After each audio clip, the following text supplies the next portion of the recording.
Assalamualaikum warahmatullahi wabarakatuh. Hari ini kita akan membahas tentang persiapan praktik kerja SKB CPNS Kemenak 2019-2020.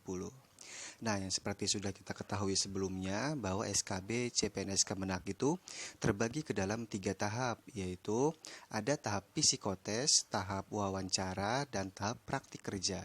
Nah, hari ini kita akan membahas tentang persiapan praktik kerja.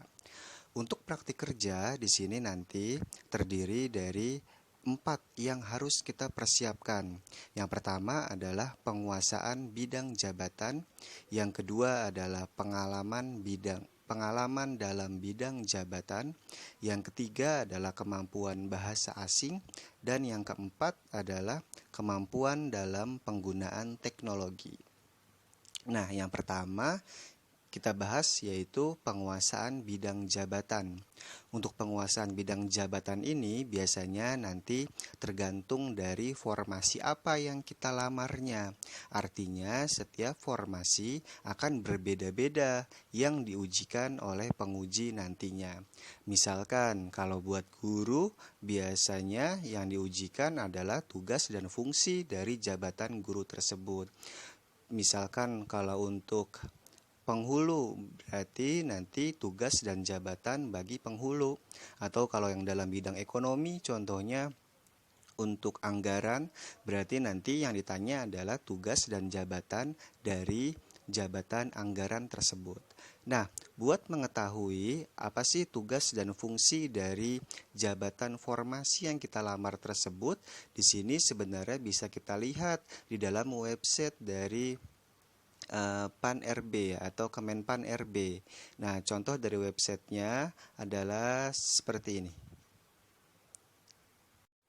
Nah, di dalam website dari Menpan RB atau Menteri Pendayagunaan Aparatur Negara dan Reformasi Birokrasi, nantinya kita akan ketemu untuk lampiran yang terdiri dari jabatan fungsional dan jabatan pelaksana. Atau kalau teman-teman ingin mendapatkan dokumen ini nanti bisa cari saja di Google, yaitu ada daftar Permenpan RB jabatan fungsional yang telah ditetapkan. Nah, nanti ada dua, ada jabatan fungsional dan juga ada jabatan pelaksana. Nanti kita bisa mengetahui fungsi dan tugas kita itu apa, yaitu dari peraturan perundang-undangan yang sudah ditetapkan oleh Permenpan RB tersebut.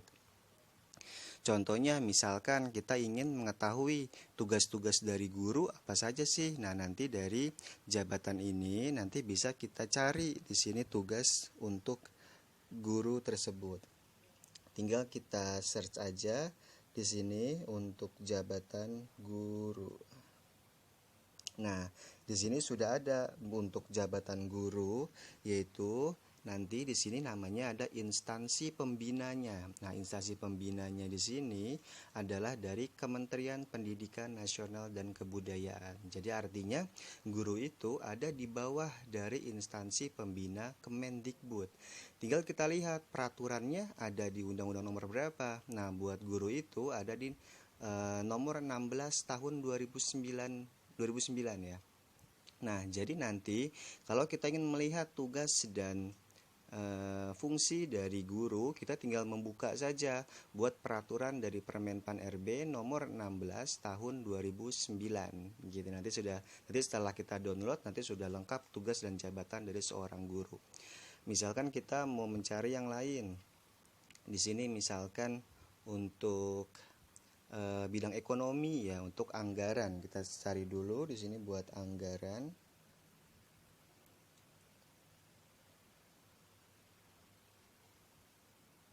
Nah, di sini ada jabatan tentang analis anggaran.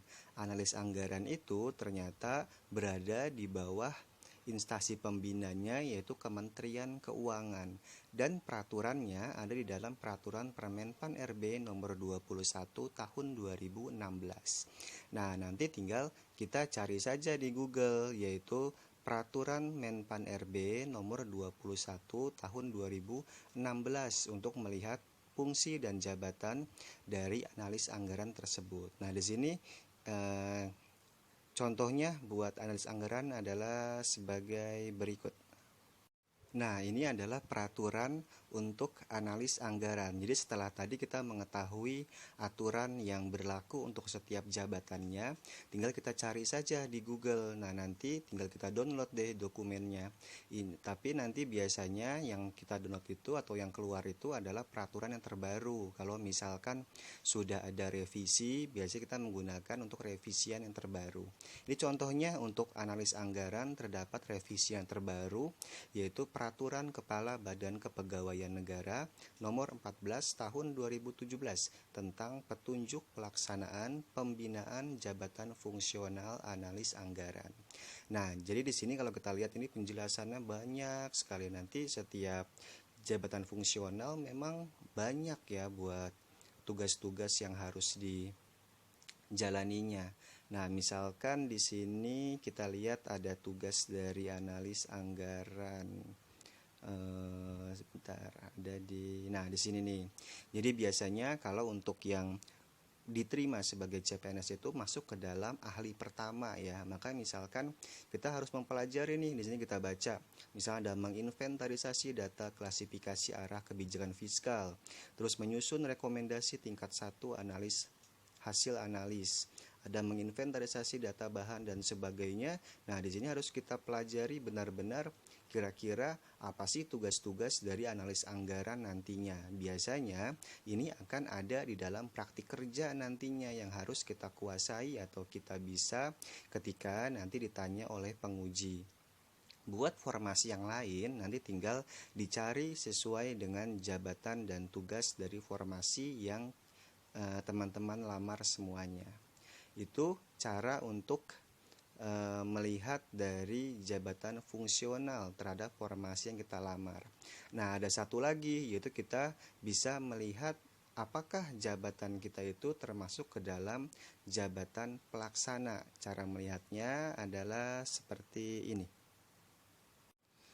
Nah, kalau misalkan di jabatan fungsional yang tadi sudah dicari, ternyata tidak ada formasinya, maka formasi teman-teman artinya masuk ke dalam jabatan pelaksana gitu ya. Karena di jabatan pelaksana ini juga kita bisa mendapatkan dokumennya sama di website Permenpan RB yang tadi.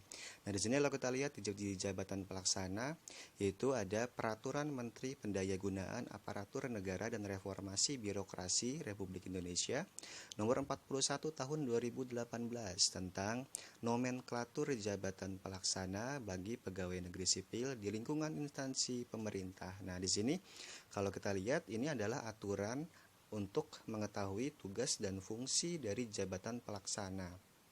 Di sini banyak sekali jabatan pelaksana yang nantinya ada.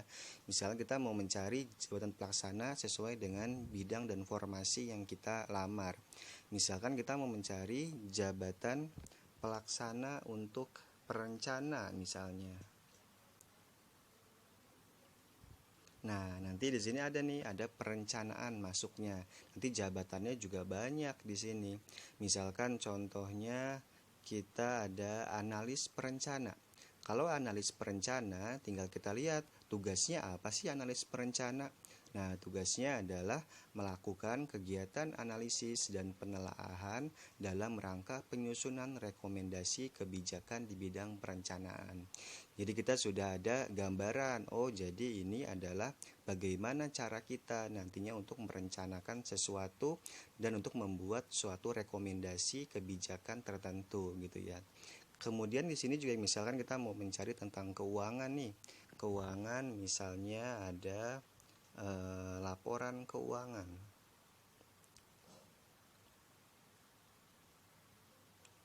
Kita cari laporan keuangan. Di sini ada salah satu jabatan, namanya adalah analis laporan keuangan. Nah, analis laporan keuangan tugasnya adalah melakukan kegiatan analis dan penelaahan laporan keuangan dalam rangka penyusunan rekomendasi kebijakan di bidang keuangan. Nah, jadi arti kita sudah tahu kan bahwa tugas kita nantinya adalah melakukan analisis terhadap laporan keuangan yang sudah dibuat sebelumnya buat nanti di adakan suatu rekomendasi atau saran dari kita terhadap analisis yang sudah kita lakukan. Berarti nanti harus belajar apa? Belajar rasio-rasionya, rasio analisis dan sebagainya. Kita juga harus mengetahui dan menghafal atau mempelajari dari tersebut. Nah, gitu. Jadi, ini adalah untuk mengetahui apa tugas dan fungsi dari jabatan yang kita lamar tersebut. Kalau tidak ada di jabatan fungsional, berarti akan adanya di jabatan pelaksana. Itu adalah untuk mengetahui tugas dan fungsi dari jabatan yang kita lamar. Nah, setelah kita sudah menguasai bidang jabatan kita, maka selanjutnya adalah pengalaman dalam bidang jabatan. Pengalaman dalam bidang jabatan ini biasanya tergantung dari berapa lama kita pernah bekerja di bidang jabatan yang sama. Jadi artinya semakin lama pengalaman kita atau semakin banyak pengalaman kita, maka poin yang didapatkannya akan semakin besar. Contohnya, untuk guru yang sudah pernah mengajar 10 tahun dan lawannya guru yang baru mengajar 1 tahun, pasti nanti poinnya akan lebih besar untuk guru yang sudah mengajar selama 10 tahun karena lebih lama. Pengalaman ini juga biasanya harus linier. Contohnya yang tidak linier, misalkan kita pengalamannya sudah lama 10 tahun di sekolah mengajar matematika, tapi ternyata ketika kita melamar di formasi, kita melamarnya di jurusan di formasi penyusun laporan keuangan karena S1 kita dulu ekonomi misalnya. Nah, maka ini dianggapnya tidak bisa atau tidak linier. Walaupun kita sudah mempunyai pengalaman yang lama tapi tidak sesuai dengan jabatan yang kita lamar nantinya. Seperti itu. Kemudian yang ketiga adalah kemampuan bahasa asing. Kemampuan bahasa asing di sini adalah kita harus menguasai minimal 3 bahasa yang harus kita kuasai, yaitu secara umum biasanya bahasa Indonesia, bahasa Inggris, dan bahasa Arab. Karena di Kemenak biasanya adalah bahasa Arab yang ditanyakan. Tapi kalau misalkan kita tidak bisa bahasa Arab, sebenarnya bisa bahasa yang lainnya. Misalkan kayak bahasa Korea atau bahasa Jepang itu juga sebenarnya diperbolehkan menurut pengalaman teman-teman yang sudah pernah SKB. Tapi setidaknya kita bisa untuk perkenalan saja menggunakan bahasa Inggris dan juga menggunakan bahasa Arab. Untuk bahasa Inggris ada beberapa pengalaman teman yang kemarin bahwa biasanya nanti disuruh cerita juga tentang bagaimana keluarga kita atau tentang pengalaman kita ketika kuliah dulu tapi menggunakan bahasa Inggris. Cerita sederhana saja sebenarnya asalkan kita bisa berbicara bahasa Inggris dan juga bisa perkenalan pakai bahasa Arab. Bisa dipersiapkan perkenalannya pakai 3 bahasa tersebut. Yang keempat adalah kemampuan dalam penggunaan teknologi. Nah, di sini kita sebagai ASN di Kemenak juga biasanya akan dites apakah kita menguasai teknologi atau tidak. Nah, yang biasanya yang dites itu adalah penguasaan Microsoft Office. Pengalaman teman-teman yang sudah kemarin tes SKB akan ditanya harus menguasai minimal 6 program dalam Microsoft Office. Ada juga teman-teman yang suruh menyebutkan saja programnya atau ada juga yang diminta langsung praktekkan dari beberapa program yang diminta tersebut. Microsoft Office yang kita tahu kan ada Microsoft Word, Excel, PowerPoint. Nanti 3 lagi tinggal kita pilih kira-kira program mana yang paling mudah. Nanti kan bisa ada Microsoft Outlook, ada Microsoft Access, Publisher, atau Picture Manager dan sebagainya. Kira-kira yang bisa kita kuasai yang mana nanti tinggal kita sebutkan.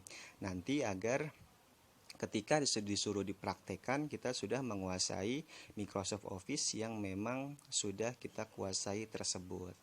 Nah, itu untuk praktik kerjanya. Jadi cuma ada 4 di sini penguasaan bidang jabatan kita, pengalaman kita, kemampuan bahasa, dan juga kemampuan dalam mengoperasikan komputer atau teknologi. Kalau keempat ini sudah kita kuasain, mudah-mudahan untuk nilai dalam praktik kerja kita bisa maksimal. Nanti tinggal dilihat dari nilai penggabungan antara psikotes dan wawancara. Itu saja yang dapat disampaikan untuk persiapan praktik kerja SKB CPNS Kemenak pada hari ini. Mudah-mudahan kita mendapatkan nilai yang maksimal yang kita harapkan. Terima kasih. Assalamualaikum warahmatullahi wabarakatuh.